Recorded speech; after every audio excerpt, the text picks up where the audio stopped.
Search and retrieval operations sa Nalumos nga 12 anyos nga bata Nagapadayon, Aganan River Dam. Pag-buksan agud makabulig sa pag-retrieve sang lawas sang bata. Si John Sala nakatutok.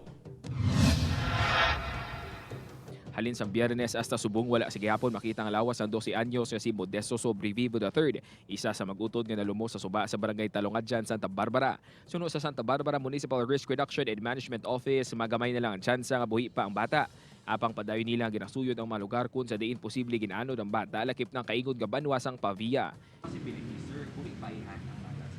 Ang sa possibility siguro nga buhi pa. Kung yan natin, we are already going sa search and retrieval, so we are not expecting ka nga alive pa ang bata.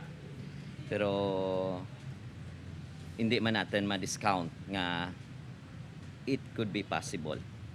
Suno kay suplido 3 ka area nang ginmapping nila halin sa Biyernes upod ang nagkalain-lain nga mga rescue groups apang tubtub subong. Wala sa gyapon makita ang lawas sang bata. Temporaryo anay ginuntat ang retrieval operation kahapon sa bahin sang Anilaw, Pavia. Natala na naman nga buksan ang Aganan River Dam agud dalon sang daludo sang tubig ang lawas sang bata. Sa suba para ma-flush ang layon blas sa riverbed. Giving way nga base maglutaw ang corpse, ang bangkay. Domingo sang adlaw sang na-recover ang lawas ang 5 ka tuig nga manghod ni Modesto nga si Mary Grace sa kaingon nga barangay sang Palagon, Santa Barbara. Nagpanumdum naman sa mga pumuluyong Santa Barbara MDRRMO nga mangin mabinantayon subong atig ululan, ilabi na sa mga barangay nga malapit sa suba.